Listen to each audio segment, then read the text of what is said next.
Hi guys, so today I am here to do a book tag. This is the Drunk Book Tag. It was started by Julie over at Pages and Pens and Chelsea from Chelsea Dolings Reads. And it's just some questions that have to do with alcohol and drinking while answering these questions. So I will link both of their videos down below because I loved it. I am following Julie and decided to drink out of a mug. This is a mug that my friend Shannon gave me for either my birthday or Christmas last year or the year before, with an A for Amanda. I'm also not drinking wine. I don't know if you can see that. It's bright green. It's a vodka-based sour apple drink. I can't remember the brand, but I was watching a video with Lauren from Reads and Daydreams, I think, and Jen from Jen Campbell, and they were talking about some stuff and they were drinking this, so it made me curious as to what this is. My cup has some ice on it because my boyfriend told me I should put my drinks in the freezer because alcohol in the freezer is a good idea, and it usually is if it's not a mixed drink. So this was frozen 20 minutes ago. It's a little stronger than it should be, but that just means it's kind of strong because it wasn't strong. Alright, so we will get started now. First question is wine coolers. You're 16 and you've finally managed to sneak one of your mom's Smirnoff Ices. What is one of your most guilty pleasure reads? So for this, I went with Guilty Pleasures by Laurel K. Hamilton. This is the first book in the Anita Blake Vampire Hunter series. These books are just short and addictive, and they're fun. I mean, they're just fun. Beer. You've made it to college and are hosting your first kegger. Pick your favorite new adult or college-aged book. So the only ones that I've really read recently are The Deal, The Score, The Mistake, and The Goal, the Off-Campus series by L. Kennedy. These all take place in college with a bunch of hockey students. So, yeah.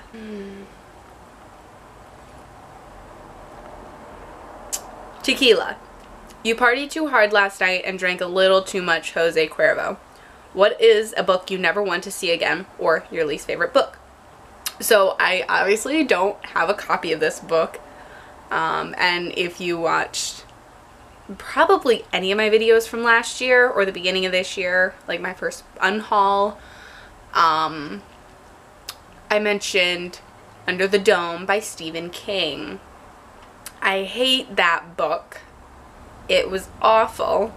1,072 pages, took place in the course of a week, and a town blew up. Like, what?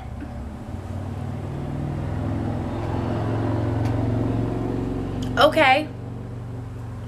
Okay. Beer Bong. What is a book that you read super fast? So I went with one of my more recent reads because I couldn't think of a book that I had read in like one sitting in a while.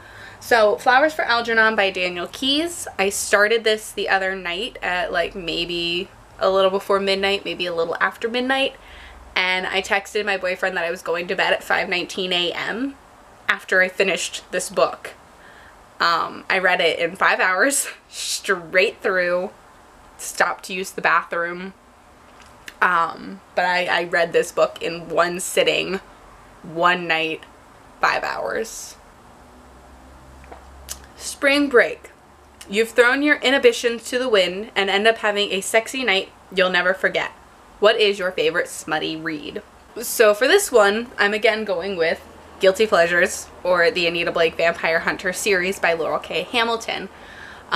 Towards the beginning of this series, there isn't a lot of sex, but at the point where I am in the series, I think I'm on book 12 or 13 out of 25 or 26. I want to say 26 just came out. But the point where I am is where it starts to get like multiple sex scenes in each book. For the first part of this series, it was like maybe a couple every book, and now it's like more sex scenes than fight scenes, I want to say. And when my friend Liz gave me all of her books in the series, she told me the reason she stopped reading it was because at the point that she stopped reading it, it had kind of turned into like softcore porn. So, Anita Blake. Screwdriver. What is the most twisted book you've ever read? So for this, I decided to go with Night Film by Marisha Pessl. I recently read this. This is like a horror thriller suspense. More on the suspense thriller, I think. But it's also extremely fucked up in some ways. Like, it's really twisted and weird and strange, and I still don't know what happened, and there was just a lot in this. Long Island Iced Tea, the melting pot of alcoholic beverages. What is one of your favorite diverse reads? So I spent a good amount of time like looking at my books thinking like, which one of these books has so much diversity? It's crazy. But I decided to go with 7 Ways We Lie by Riley Redgate, because this book has different races, different sexualities, and they're not shoved in your face or anything. They're just kind of there. They just kind of exist. And I enjoyed this story. It was a good YA contemporary, and seeing all of the characters interact with each other was nice. But the diversity wasn't just like, oh hey, look at all this diversity I can throw in there. It seemed like it fit, like it made sense, and I appreciate that. Sex on the Beach. A drink that's great in theory, but wasn't exactly all it's cracked up to be. What is a book that just didn't live up to the hype? Okay, so disclaimer on this. I'm not actually finished. I'm about halfway through this book right now. And that would be City of Bones by Cassandra Clare. It's okay. There's nothing great or fantastic or mind-blowing about this book. It's okay. I'm enjoying it so far. The 2 tabs were just kind of funny things, like funny comments, mostly pointed at Jace, who, I get it. At this point I plan on at least reading the next book, but I'm not like gonna rush out and buy the rest of the series because right now it's just okay. Wine. You've just gone through a rough breakup, so you park yourself in bed with your favorite bottle of wine, some ice cream, and a bucket for your tears. Name a book that made you cry out all your feels. None. I'm heartless.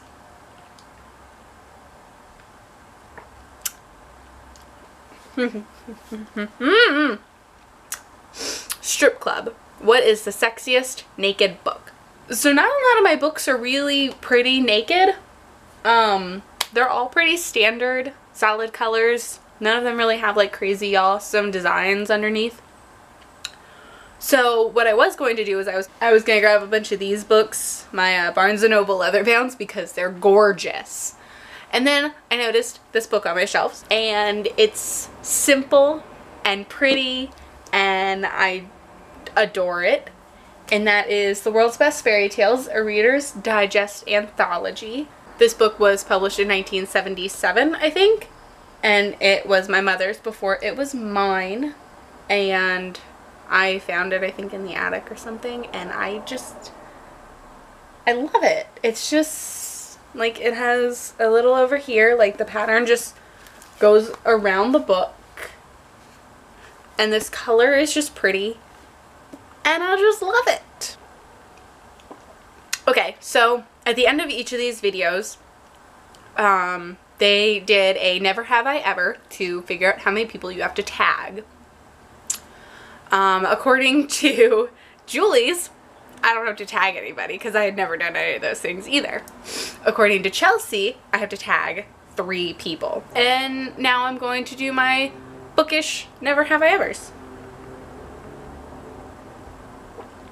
So, never have I ever, very simple. Put up your hand. We have 5 fingers.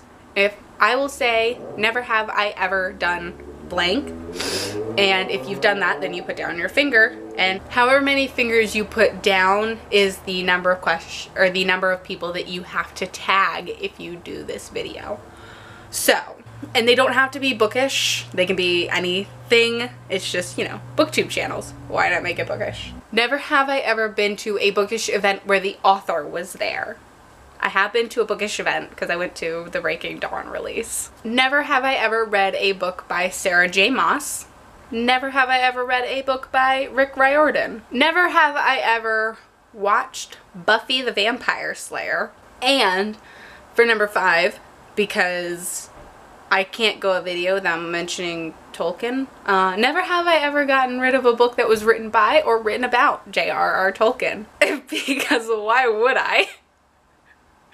I buy all of them all the time. Alright, so I am definitely past tipsy at this point because I literally just finished all of that. That went faster than I thought it would. And for some reason, because my camera stopped, so I had to watch a bunch, I feel completely sober at this point in time. It's really weird.